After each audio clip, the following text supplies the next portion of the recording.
en fait, volets qui sont très importants dans le M-commerce. Donc pour un marchand, et pour les années à venir, on prend un service qui est facilement disponible parce que le téléphone il est souvent sur nous, donc on peut faire beaucoup de choses. Donc en partant sur cette architecture, ou là, les différentes architectures qui ont été présentées par mes confrères, en fait on se rend compte qu'il y a 2 ou 3 topologies de M-Com. Donc bien sûr on est obligé de passer par un opérateur téléphonique parce qu'on n'a pas trop le choix. Derrière, on peut être interfacé directement avec sa banque, donc ces systèmes existent un petit peu partout en Europe et aux États-Unis. On peut avoir une application comme celle que développe monsieur, qui vous interface directement avec votre banque, donc qui vous permet de faire des virements ou alors des transferts, consulter votre solde et autres, recevoir des alertes bancaires directement par votre mobile. Il peut être interfacé avec le M-Wallet ou avec les solutions qui ont été données par Reda. Donc en fait, il y a 2 ou 3 types de canaux qui peuvent être exploités. Soit un canal direct avec la banque, soit un canal au travers d'un tiers expert, soit un canal qui va être fourni par l'opérateur lui-même, comme c'est le cas de notre ami qui a présenté pour l'Europe de l'Est. En fait, quels sont les avantages pour les e-marchands, donc pour les e-marchands qui sont présents? Donc clairement, ils peuvent donc distribuer de la publicité, envoyer des informations produits, faire des promotions et informer sur les promotions dessus. Ils peuvent informer sur la transaction, sur les transactions. Ils peuvent permettre, par exemple, une gestion du compte. Par exemple, quand on parle MyYahoo, MyEbay et autres, on peut gérer mon compte, notre compte, au travers d'une appli qui nous permet d'accéder à tous les services. Il nous permet de faire, de visiter notre panier, de faire le tracking de nos livraisons. C'est intéressant de faire le tracking des commandes qu'on fait sur Internet par le mobile.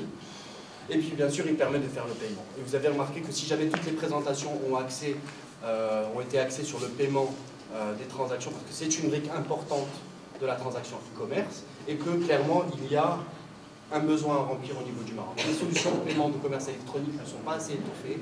On est bien content qu'il y ait des nouveaux intrants et qui permettent justement d'augmenter l'offre pour la clientèle. Donc ça, c'est quelque chose de très intéressant. Alors, je vais vous parler rapidement. En fait, à terme, ce que je pense, donc je vais être si je les avais beaucoup. À terme, on pense que ça va remplacer la carte bancaire. On pense que le M-commerce va être diffusé chez absolument tout le monde. Ça va être quelque chose de tout à fait classique que d'utiliser en fait son téléphone mobile pour faire toutes les transactions faisables sur Internet. Donc pour un marchand, en conclusion, il est très important de maîtriser en fait sa gamme produits et services et de la croiser avec cette matrice des différents canaux de communication qu'ils peuvent exploiter. Donc bien sûr, il y a eu cette discussion dans une présentation ce matin. Est-ce que je dois garder mon store physique brick and mortar ouvert?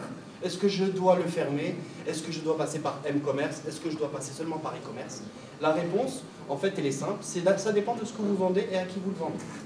Donc vraiment faire cette matrice produit-marché et canal de distribution. Donc mettre un 3e axe, qui est matrice produit-marché, plus canal de distribution pour dire je ciblerai mieux cette clientèle si je mets en place une plateforme de mobile banking ou alors si jamais je me contente juste. Voilà, c'est tout. Comme ça, je vous cède la parole et je préfère comme ça, je vous écoute pour des questions. Merci beaucoup. Effectivement, il y a un manque de confiance au Maroc sur toutes les transactions bancaires. Les gens ne font pas confiance. Et qu'est-ce que vous faites, qu'est-ce qu'il fait au Maroc pour communiquer sur la sécurité des transactions? On sait qu'il y a le SSR, on sait qu'il y a des technologies. On voudrait savoir si vous avez mis des choses en place et ça m'intéresserait de savoir ça. Je crois que monsieur Coé, monsieur Badboukou veut répondre à la même. Écoutez, moi je ne suis pas un expert sur le marché marocain, je suis désolé, mais la personne qui est derrière vous, c'est notre directeur de business unit et il s'occupe, il est un expert dans le marché marocain, j'espère qu'il pourra m'aider. Je ne vais pas répondre en tant qu'expert, mais beaucoup plus dirigé vers ce qui a été présenté tout à l'heure par Steve Bouchon. Oui, exactement, la label. C'est ce qui se passe aujourd'hui, le Maroc numérique. Une des briques, je pense que c'est la confiance des consommateurs vis-à-vis de tout ce qui est e-commerce. On aura des sites marocains où il y aura un label. Atira, c'est comme un label qui nous certifie comme quoi ce site est sérieux, confiant, où on peut vraiment mettre nos cartes et tout. Monsieur Badboukou. Ce label en question, il va protéger le Marocain final au cas où il fait une transaction sur Internet. Est-ce qu'il va le protéger au cas où il tombe dans un cas franchement de vol ou l'utilisation des codes? Je peux. Allez-y, oui. Alors, je souhaite vous donner une réponse. Je ne pense pas qu'il y a une seule réponse, mais je vais donner une réponse. Alors, le consommateur marocain est protégé par une loi qui s'appelle la loi de protection des consommateurs. Indépendamment du type de transaction, du moyen de la transaction, etc.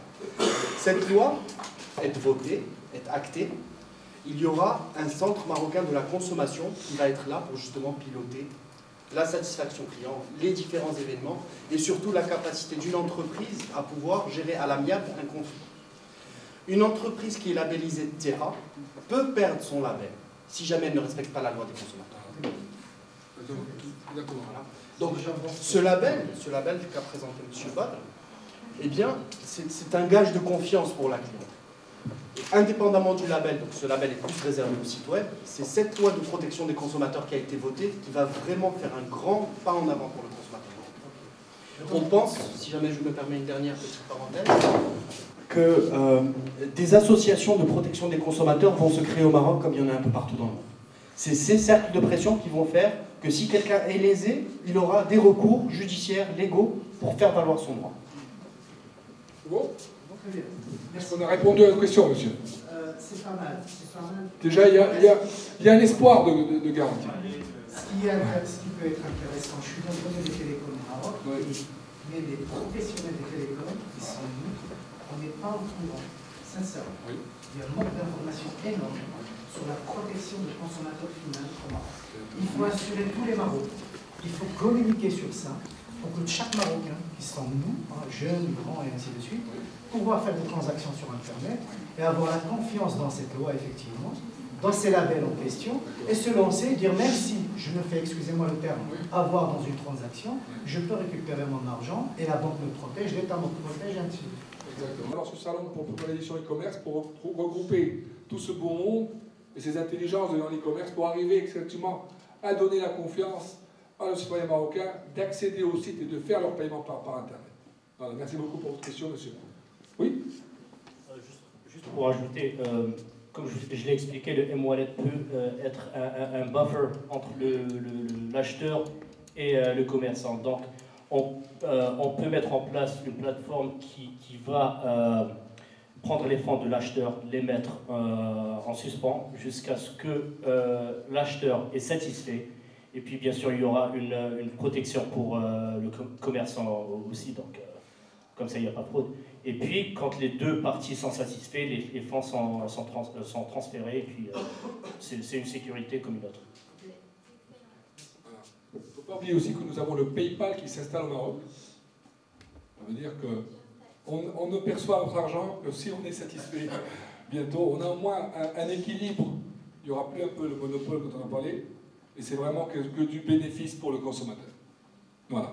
Est-ce qu'il y a d'autres questions? Avant de partir, parfait.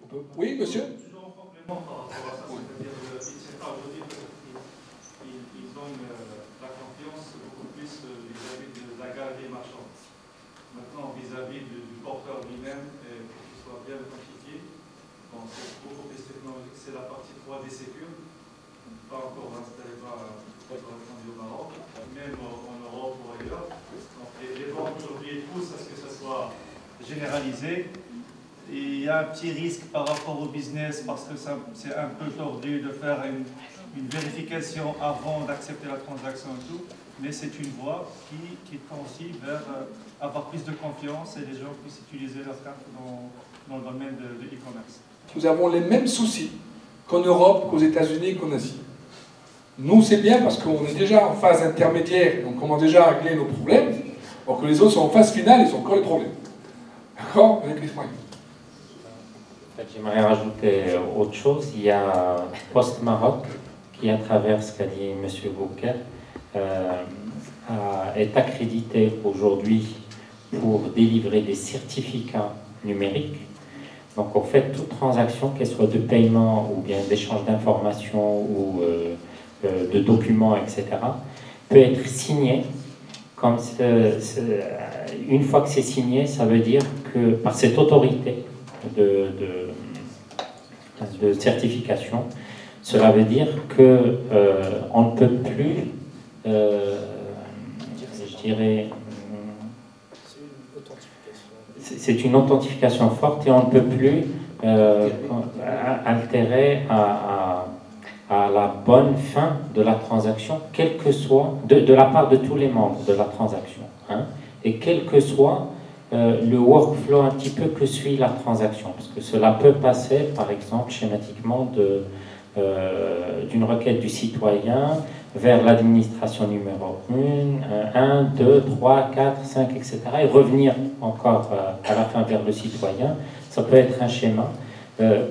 Et chaque étape, elle est signée, elle est certifiée que tout le process est verrouillé pour protéger et le consommateur et ceux qui délivrent le service.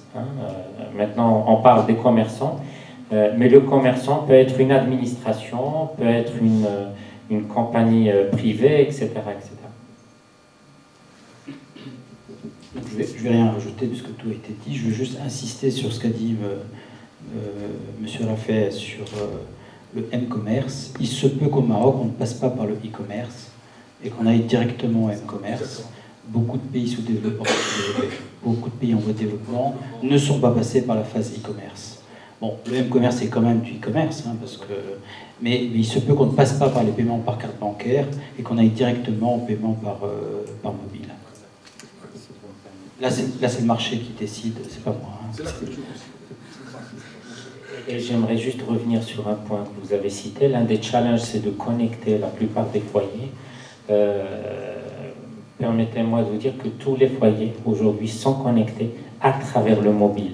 Et justement, pourquoi ne pas sauter cette étape-là, de dire Internet. Internet, c'est juste un canal de communication de ce mobile-là. Maintenant, on ne peut pas fournir tous les types de services à travers un device de ce type-là. Pourquoi? Parce que tout doit être adapté pour pouvoir être visualisé, traité, etc. Donc tout cela fait qu'il y a des services qui seront et resteront, je dirais, offerts à travers le web et d'autres qui seront à travers le mobile. Il y a le développement des tablettes dans la vente, elle dépasse depuis fin 2010 celui des PC. Demain, on ne sait pas ce qui verra le jour. On ne sait plus, en termes de technologie, de device mobile, comment ce sera dans 10 ans. Par contre, ce dont on est convaincu, c'est que c'est la tendance. Tout deviendra mobile, dans le sens de mobilité, pas dans le sens uniquement mobile. C'est-à-dire que quelqu'un, dans un restaurant, déjà aujourd'hui, il utilise une tablette. Demain, on ne sait pas ce qu'il va utiliser. On parle de plus en plus dans les aéroports de GPS, mais de géolocalisation, mais indoor, à l'intérieur. On parle de gestion de flotte du GPS, mais à l'extérieur. On parle de paiement à travers une panoplie de canaux toujours de communication transactionnelle, que ce soit le NFC, le GPRS, le 3G, le code à barre 2D, l'échantillon il est très large. Les métiers, c'est chacun à son métier. Ce matin, on a parlé avec les opérateurs de tourisme. Chacun a son activité. L'idée, c'est de leur faciliter la tâche pour minimiser leurs coûts et d'augmenter leur productivité et leur donner une visibilité sur leur segment de clientèle cible avec les moyens appropriés, avec toutes les technologies disponibles. C'est bon? Il y a une question? J'ai vu un... Oui. Est-ce qu'on pourrait avoir des précisions quant au label concernant les exigences qui sont demandées aujourd'hui aux entreprises? Est-ce qu'on pourrait avoir un peu plus en détail? Et peut-être une précision concernant la date de son mise en vigueur. C'est en vigueur. Vous allez sur le site du CGEM. Je ne vais pas lire les... Je vais juste vous donner les 11 points qui sont les 11 critères d'attribution du label. Il y a le respect du droit du consommateur, donc il faut que dans tout le process du site marchand, la loi de protection du consommateur soit respectée. Il y a la description des produits et des prestations, elle doit être claire et précise. Il y a la réalisation de la transaction.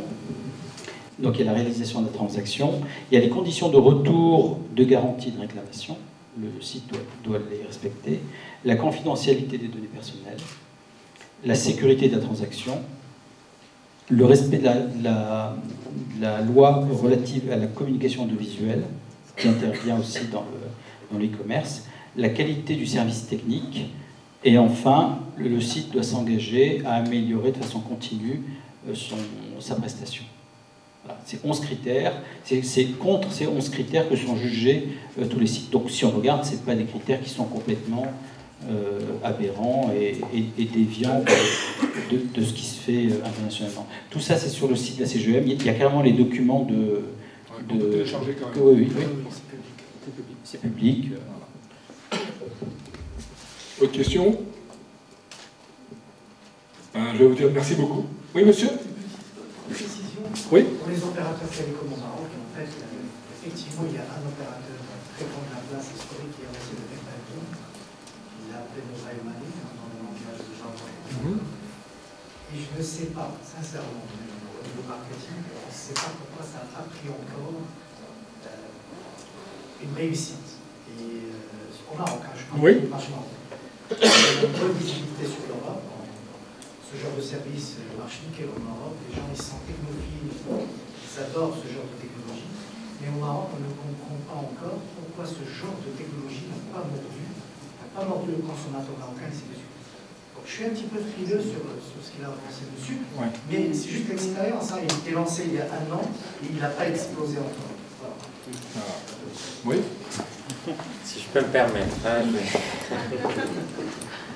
ce n'est pas un jugement, mais juste ce qu'on a relevé de la part des clients en fait. Il y a d'abord l'ergonomie de la solution qui joue beaucoup. Quand ce n'est pas très ergonomique, quand il faut 13 étapes pour faire une opération, c'est un peu le parcours du combattant. La deuxième chose, et c'est le plus important, c'est le coût. Aujourd'hui, si on n'a pas, comme on l'a dit tout à l'heure, des solutions qui réduisent le coût jusqu'à être presque gratuites au consommateur final, ben, il n'y aura pas adhésion. C'est clairement pourquoi dans certains pays, il y a les opérateurs télécoms qui ont pris le lead, mais parce que la réglementation le permet. Au Maroc, comme dans plusieurs pays européens et ailleurs, la partie réglementaire elle est verrouillée par le cadre réglementaire bancaire. Donc, si on n'est pas banque, on ne peut pas ouvrir des comptes à des gens et leur permettre de mettre des dépôts dessus. Aujourd'hui, c'est un cadre réglementaire qui sera ramené à être revu parce que le plus gros de la population au Maroc ne peut pas payer des frais bancaires au niveau qu'on a aujourd'hui. Alors, il y a des banques qui ont compris cela, qui ont commencé à être très très agressives en termes d'offres commerciales pour offrir à ce qu'ils appellent le low bank income, le segment de low bank income, low income banking, pardon, des offres adaptées justement à ces besoins-là, à travers des cartes prépayées, avec beaucoup moins de frais dessus, etc. Maintenant, il y a toujours des contraintes, je dirais physiques, pour utiliser une carte dans le monde rural, il faut aller là où il y a un guichet automatique, et ce n'est pas toujours évident. Les gens préfèrent marcher vers le commerce en question pour pouvoir le payer en espèces et avoir le produit ou le service. Sinon, plutôt que de se déplacer pour aller au guichet ou bien chez quelqu'un qui a un TPE, etc. Donc toute cette problématique-là a été analysée et par les banques et par les acquéreurs ou les switches nationaux, comme c'est le cas par exemple du CMI. Et ce n'est pas un mystère pour les gens. Le CMI, il a émis un appel d'offres en début d'année, un appel d'offres international pour retenir un fournisseur de solutions de mobile payment. Mais attention, le CMI, il va utiliser cette solution pour permettre aux porteurs de cartes bancaires d'effectuer leur paiement. Donc si vous n'êtes pas muni d'une carte bancaire, vous ne pouvez pas payer un commerçant à travers votre mobile. Donc le mobile, il est utilisé comme canal de paiement avec une carte. Les banques, par pur hasard, il se trouve que ce sont les mêmes actionnaires, je dirais, du CMI, se retrouvent en tant qu'émetteurs en train de s'équiper, elles aussi, de solutions de mobile banking qui seront amenées à faire du paiement. Maintenant, il y avait un choix. Est-ce que chaque banque va se munir d'une solution pour tourner en boucle fermée, comme l'a dit notre ami tout à l'heure, c'est-à-dire que la banque, elle devra enrôler et les porteurs, ceux qui vont payer, les clients finaux, et les commerçants, et gérer les deux. Donc ça, c'est une option. La deuxième option, ils ont dit, il y a un acquéreur unique aujourd'hui au Maroc, on va étendre son champ d'application, il va faire de l'acquisition aussi de transactions via mobile, mais en utilisant la plateforme existante. Donc je vais effectivement autoriser des transactions de paiement par carte seulement à travers le canal mobile. Donc les banques se positionnent en tant qu'émetteurs et le CMI en tant qu'acquéreur. Comme ce sont aujourd'hui des solutions, je dirais, qui doivent être en normes côté sécurité, côté PCI, enfin normes internationales, etc. Avant, il y avait le MP, là, il y a la PCI DSS, il y a PADSS pour la partie terminaux mobiles, etc. Aujourd'hui, les banques marocaines sont en train de s'équiper. Il y en a une d'ailleurs qui a fait une annonce dernièrement.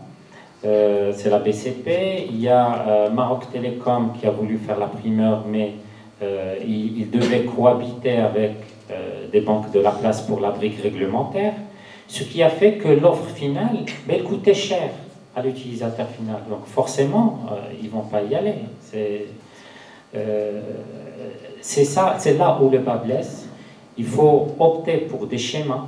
Maintenant, le régulateur peut jouer un rôle en disant chacun va s'y retrouver, parce que moi je vais parrainer toute la chaîne. Des pays l'ont fait et aujourd'hui ils ont atteint un niveau de développement incroyable. Il s'agit par exemple, encore une fois, du Japon, de la Corée, et puis il y en a d'autres. D'autres pays qui n'ont pas la même réglementation ont vu aussi naître d'autres expériences, c'est comme le cas d'M-Pesa au Kenya et d'autres. Imaginez, M-Pesa, ils ont commencé avec une solution basée sur de l'SMS en clair, zéro sécurité. Et ils faisaient du transfert d'argent, ils faisaient du paiement avec, et ils ont atteint 14 millions d'utilisateurs. On ne peut pas imaginer quelque chose de ce type-là au Maroc, parce que dès qu'il y a aujourd'hui l'aspect sécuritaire, il prime, mais non seulement ça, mais on n'avait pas la même configuration en termes de réseau bancaire et en termes de réseau télécom. Aujourd'hui, au niveau du Maroc, on a un réseau télécom très développé. Il y a quelques années, on se triturait les méninges pour sortir des solutions d'SMS sécurisées avec toute une batterie de cryptage sur la base d'algorithmes elliptiques, etc., qui font du 3D Secure, etc., mais avec une version adaptée à de petits processeurs. Mais dès que les opérateurs télécoms ils ont commencé à démocratiser l'utilisation du GPRS, de la 3G, qui commence à être accessible même en mode prépayé, qui représente plus de, je dirais, 97-98% du chiffre d'affaires, aujourd'hui c'est ça la cible. C'est de dire, là où il y a le plus grand nombre d'acheteurs potentiels et de commerçants potentiels, faisons avec et sortons un cadre réglementaire qui s'adapte à cela. Pourquoi je n'ai pas le droit de calquer aujourd'hui le même fonctionnement que la carte prépayée? C'est-à-dire que l'émetteur peut être une société aujourd'hui. Quand une société va voir une banque et lui dit « moi je veux une solution de carte prépayée pour virer mes salaires », la banque lui dit « écoutez, si jamais il y a un salarié qui vient me voir et me réclamer, pour me réclamer son salaire, moi je ne le connais pas. C'est 3 émetteurs, 3 la société émettrice, qui gèrent cette relation avec ce client-là. Par contre, tout l'aspect technologique, moi je le gère. Je gère la carte, son cycle d'émission, son cycle d'acquisition, sur mes câbles, enfin tout cela, je le gère moi en tant que banque.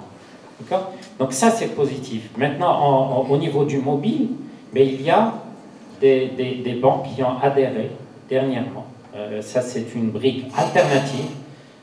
La brique qui manque, la brique réglementaire, elle a été packagée, et ça, on a appelé ça la brique de domiciliation de compte, et les banques ont fait des offres à des émetteurs qui ne sont pas banques du tout, pour pouvoir émettre de tels moyens de paiement basés sur le mobile. Et ça, c'est une avance ça a devancé le cadre réglementaire qui, j'espère, viendra officialiser de telles démarches. Et demain, pourquoi ne pas voir je sais pas moi, un émetteur comme Royal Air Maroc, comme Morocomol, comme Acima, comme je ne sais pas.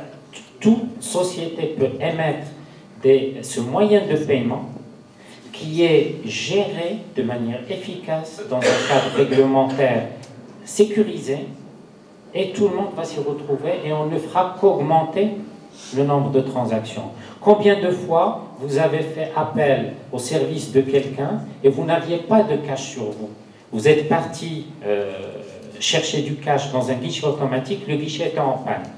Pourquoi? Parce que le serveur de la banque était en panne.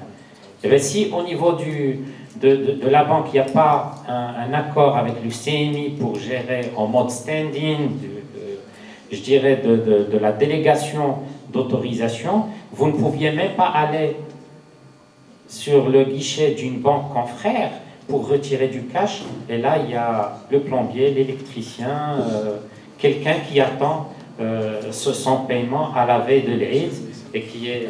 voilà. Merci. Merci beaucoup. Merci à vous tous, M. Bazouk. C'est un plaisir et un honneur de vous avoir avec nous.